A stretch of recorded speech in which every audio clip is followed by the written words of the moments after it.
before we forget about it, don't forget to like, share, comment, tell a friend, tell a neighbor, tell tell grandma that that guy said to like this show. Darn it! So the technical name for one who picks his nose, or the act of picking your nose, is called rhinotexlixis. And now it's the opposite of, I guess, picking with your toes, which has no technical name, but I hear it's a pretty cool trick to see.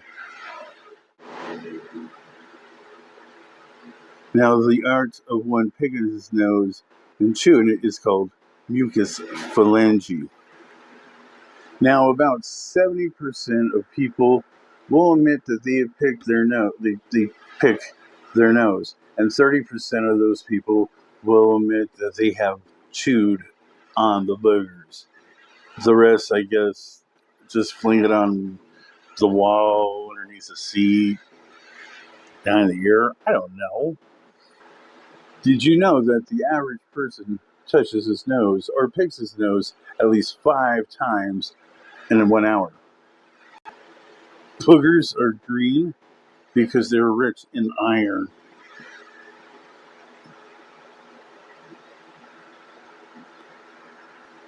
Now, normally your boogers should be green or a little tinge of yellow.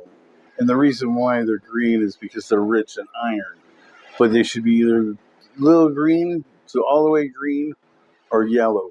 If they're black, it just means that you got a lot of dust and dirt in your nose.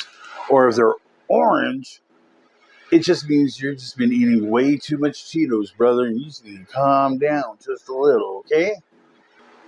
Now, speaking about the color, if they're red or brown, usually means that there's some sort of blood or some other weird substance that's up your nose. So be cautious and aware about that and how hard you're picking. Speaking about picking, that there is a guy who actually in 2008 who has died of hemorrhage from excessive use of the finger and the nose. Yes, he died from an excessive nosebleed.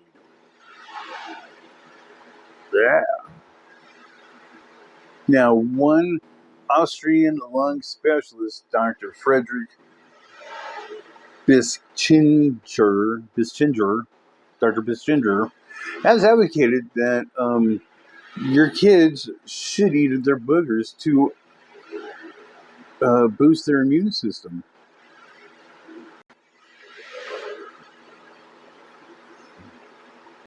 Now, this doctor advocates that to for one to utilize the boogers, again, should use the finger. Why? Because it gets into those hard to reach crevices areas. Yeah. And fortunately, other medical professionals have suggested that if you introduce your finger into your nose more, it would just introduce more illnesses and bacteria into oneself.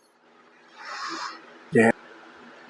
So bacteria that must live in warm, moist areas such as your nose can produce illnesses inside the body. And speak about the body, did you know that the body produces at least 5 quarts of snot an hour? That's right.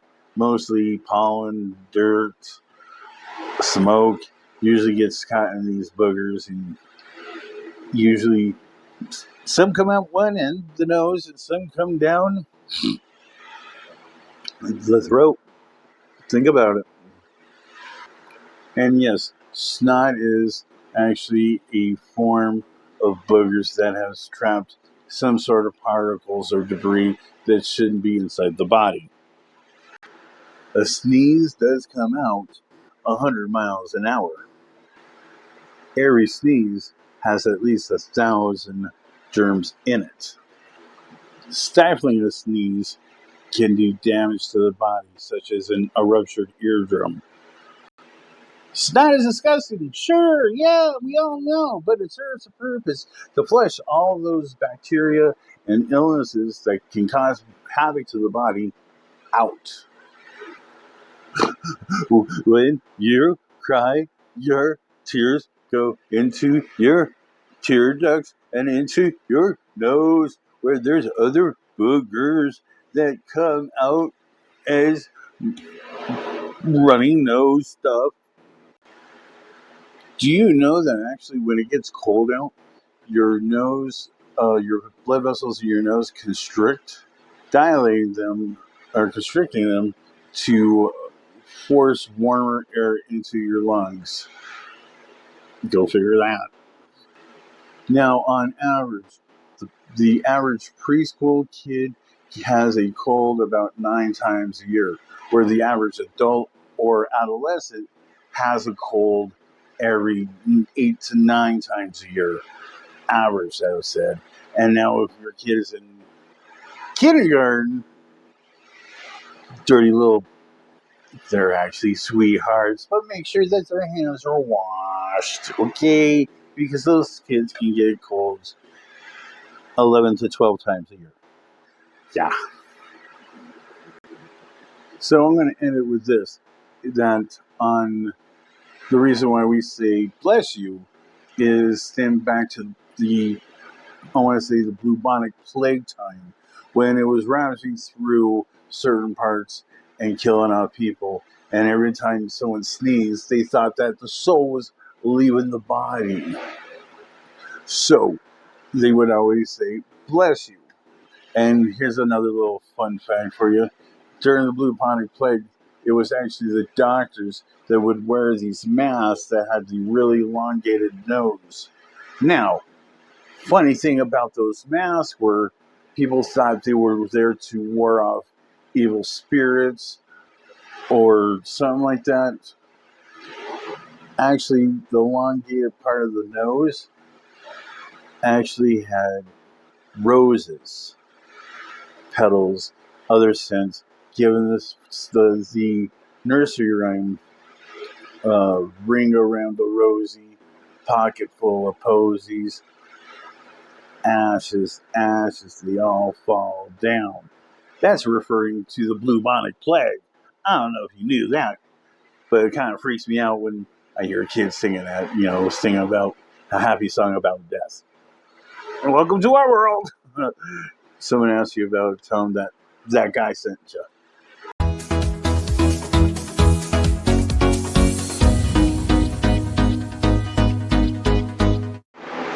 Now, I understand that you may never be called to build a house, to fix a hole, to do something.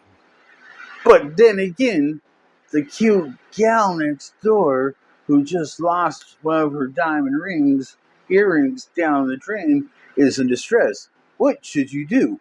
What should you do? I'll tell you. Well, you're going to make sure you have your handy toolbox ready. And I'm going to show you everything that every guy and every average guy should have in his toolbox. Because every guy needs to have a toolbox underneath the sink. Why? Because that guy said so. I don't know. What would you think? He should have one tape measure. Exactly. And he should know how to read that tape measure. We'll explain this on a different episode. He should have also one carpenter's level. Also on hand, he should have various assortments of screwdrivers. This is a Phillips. This would be called the flathead. Phillips flathead, or other places will call it standard. What it would be. Various screws or nuts and nails in different sizes. You never know when you might need to bring out the big one. One stud finder. Now it goes on the wall to find a stud. Various forms of wrenches and monkey wrenches would also help too. But keeping that monkey in that box is pretty hard, so take it from me. And they say they're going back to Allentown, where we got all the Allen wrenches around. I couldn't think of anything better to say with this, okay? So, yeah. Hey, did you hear about that new rapper? Pliers? That's right. He comes in different forms. You got needle nose and wire.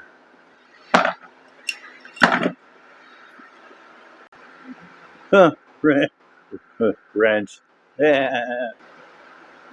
Ball peen hammer. Why is it called a ball peen hammer? Because this is a ball peen that you'll usually to like round stuff, so you pound on stuff, rather than this guy, the granddaddy, Mr. Claw Hammer. Why is it claw? Because the claw. It's the claw right there, and all that. He should have also one utility knife. That's right. One in the chamber, and always plenty on hand. Now, this is what I think is kind of cool, and I never thought of this myself, but every guy in his toolbox should have on hand. Yes, not endorsing, but saying one of these guys. I don't know if I can say the name, but, we all know what this is. You should have one. Also, would be a good thing to have in your toolbox is a little notepad. And that notepad has certain things like where's the water turnoff valve, how many square footage is in your house, or how big square wide your house is. I also go with fuse box relays and important information just to save on hand, because you just never know about the situations that could be avoided too. So it's better, learn what you learn from the Boy Scouts. All right, that's why I would say.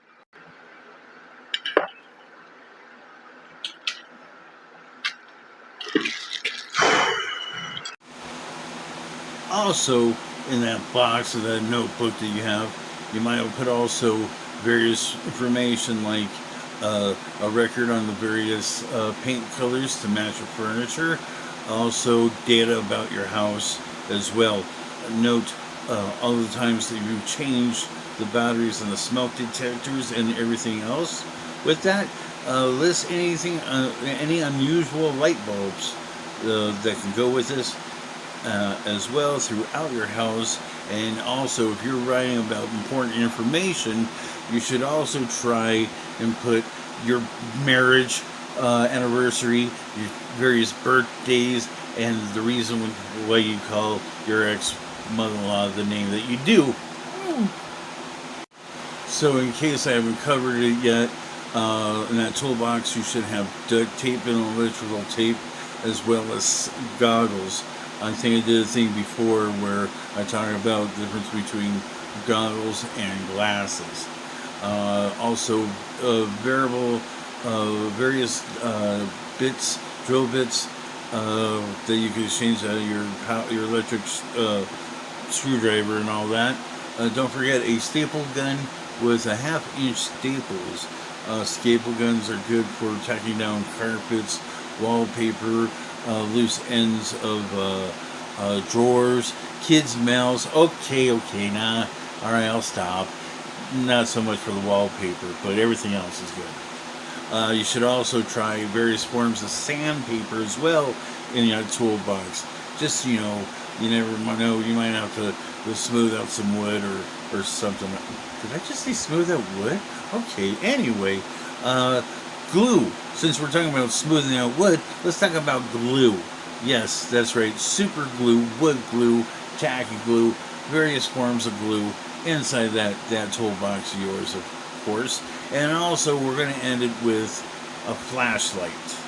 That's right, an all-in-purpose flashlight. Because when lights go out, us guys can find our toolbox quicker than we can find stuff in that junk drawer. Let's go figure.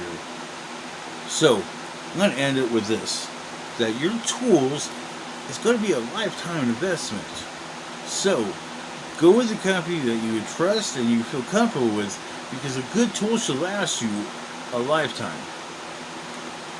That guy said that.